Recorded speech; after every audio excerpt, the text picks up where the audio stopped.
Чагылган атмосферадагы өтө чоң учкундуу разряд болуп эсептелинет. Негизинен кара булут каптап, катуу жаан жааганда көп байкалат. Бир нече жүз метрден бир нече километрге чейин созулуп, жаркыроо жана катуу күркүрөгөн үн менен коштолот. Жарыктын ылдамдыгы 300 000 чакырым секунда. Ал эми үндүн ылдамдыгы 331 метр секунда болгондуктан алгач жаркыроо көрүнүп, андан кийин гана үнү угулат.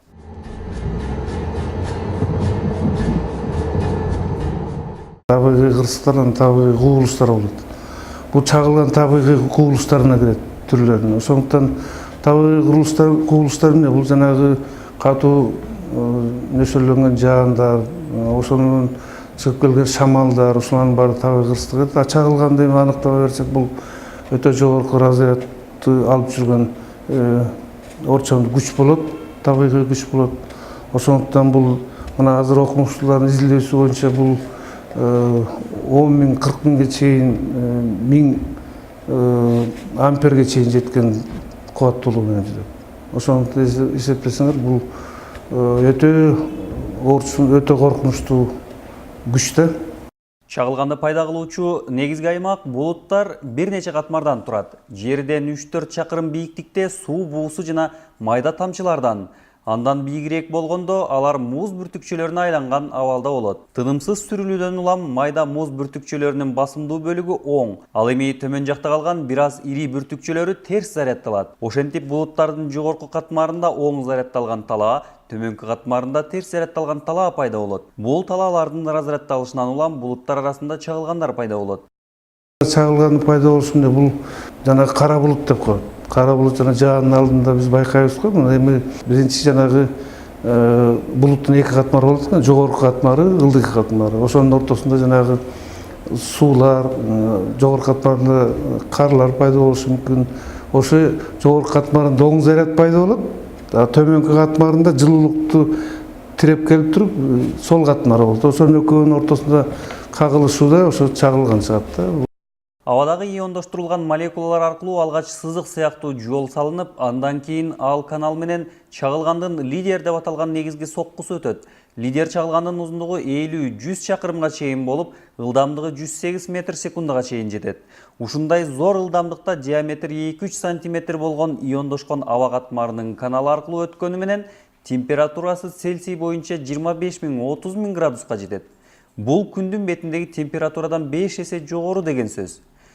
Чагылган биринчи баягы чартылдап неметип анан кийин үнү угулат да. Ошондуктан бир да мына чагылганын өзүн дагы ошону адамдын көзү сезе турган бир аралыкты тез басып өтөт да. Жердеги нерсеге чагылгандын тийүү мүмкүнчүлүгү анын канчалык бийик жайгашканына жана электр тогун өткөрүмдүүлүгүнө жараша болот. Чагылгандын термикалык жана электродинамикалык таасиринен тышкары электромагниттик жана жарык нурдануусу менен коркунучтуу. Чагылган тийген бута эгер жерге өткөрүп жиберүүчү нерсе жок болсо чоң зыянга учурайт. Өтө кубаттуу чагылгандар кумга түшкөн убакытта аны эритип жибергендиктен дарактардын тамырына окшош формадагы айнек түтүкчөлөрдү, фульгуриттерди пайда кылат. Мында кумдун эрүү температурасы 1600-2000 градус Цельсий болот. Чагылгандын өзүнүн баягы кубаттуулугу, токтун күчүн эсептеп көрсөк, мисалы кумга түшсө чагылган, кумду эритип берет экен да. Эриткенде жанагы ошо кумдан, кристаллдан неме пайда болуп калат экен, мындай бир түтүкчөлөр пайда болуп калат экен.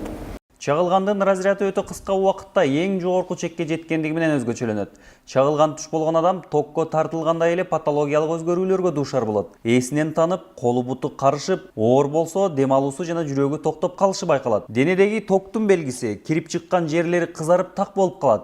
Ал чагылган тийген жердеги капиллярлардын кеңейип кетишинин натыйжасы. Чагылган тийгенде биринчи медициналык жардам өтө тез көрсөтүлүүсү керек. Абал оор болсо, дем алуусу же жүрөгү токтоп калган болсо, реанимация кылуу керек. Окуянын күбөсү алгачкы 10-15 мүнөт ичинде жардам көргөзбөсө, реанимацияда жардам бербей калат. Статистика бар, мисалы чагылган түшкөн, тийген адамдардын 50% жабыр тартат экен, өлөт экен мындайча айтканда. 50% ар кандай ооруга дуушар болуп калат. Көбүнчө мына жүрөк оору, кан тамырларынын оорусу, ушундан жанагы буттары кыймылдай калган, ошондой болуп калат экен. Албетте адам баласына жана анын турмуш тиричилигине зыянын тийгизе турган болсо, калайык калк бул багытта маалымат менен камсыз болушу керек.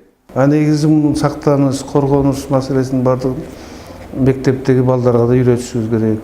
Ошол жанагы талаада жүргөн, курулуш иштеп аткан, жана тала иштеринде мал багып жүргөн ушуларга да айтыш керек да, эскертип. Чагылган болгон мезгилде кандай сактаныш керек. Чагылган боюнча кызыктуу маалыматтар да бар. Алар менен тааныштыра кетсек. Статистикалык маалыматтарга караганда чагылганга кабылган эркектердин саны аялдардыкына караганда 6 эсе көп болот. Мунун себеби эркектердин ачык асман алдында көп жүргөндүгү менен аныкталат. Чагылган Венера, Сатурн, Уран жана Юпитерде да байкалат. Орустардын ишеними боюнча жамгыр жаап жатканда уйдун жанында турбаш керек. Себеби ал жерде чагылганга кабылуу мүмкүнчүлүгү чоң. Көптөгөн уйчулардын чагылгандан өлгөндүгү мунун далили катары эсептешкен. Статистикалык маалыматтарга караганда Францияда ар жылы миллион жолу чагылган түшөт жана андан бир нече ондогон адам. Ал эми жыйынтыгында 10 миңге жакын уй өлөт. Ушул эле маалыматтарга улай чагылгандын чет өлкөдөгү курмандыктары кандай болду экен? Статистикага кайрылсак, мына карап көрсөңүздөр, мына Россияда жылына бир 550 киши каза табат экен, ошо чагылган кесепетинен. Америкада ошол эле статистика боюнча 200. Демек, бул эки мамлекеттин ортосунда ушу Америкада буга көңүл буруп, баягы ар кандай эрежелерди, элди үйрөткөн маселеси орчундуу болуп эсептелет. Андан тышкары эми бул статистикага карап көрсөңүздөр, чагылгандын түшүшү мисалы 1 мүнөттө 60 миң чагылым түшөт экен. Дүйнө жүзү боюнча эсептегенде, орто эсеп менен. Ошол бүт чагылгандардын 20% гана түшөт экен.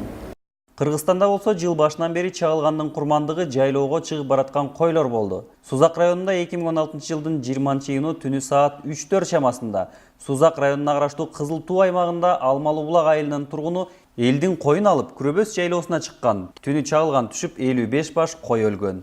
2016 жылдын 16-июнунда саат 9:10 чамасында Аксы районунун Ак Жол айыл аймагына караштуу Ак Суу айылынын тургундары Таш көмүр шаарына караштуу Шамалдысай шаарчасынын тургундарынан 600 баш койлорун Токтогул районунун Кашкасуу жайлоосуна айдап бара жатышып, Каракөл шаарынын лесхозуна караштуу Суук Төбө жайлоосуна жетишкенде ташка чагылган түшүп 145 баш кой зоодон ыргып кеткен. Бул окуя боюнча бир дагы мамлекеттик органга маалымат беришкен эмес. Албетте, чагылган койчуларга да түшүшү мүмкүн эле. Мындай учурда кантип сактануунун жолдорун адис айтып берди.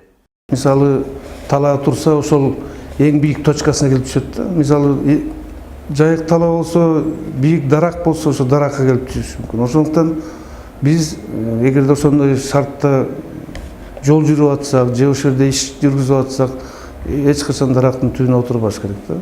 Даракка келип жөлөнбөш керек. Себеби бул ошо чагылган электр тогуна заряд болгондуктан бул жана өткөргүчлөрдү издейт дагы, өткөргүчтөн өтүп барып анан кандайдыр бир жерге кетеби, же андан башка бир формасына өтүп кетеби, ошондой өзү кугулуш. Чынында жанагы молния отвод деп коюшат, громоотвод, молния отвод деп коюшат, алар бар го, бирок негизи андан да сактаныш керек. Ошол мезгилде мүмкүн дагы иштерди жана токторду өчүрүп, коопсуз жайга туруп туруш керек, күтүп да, себеби бул дагы өзүнүн эрежеси менен.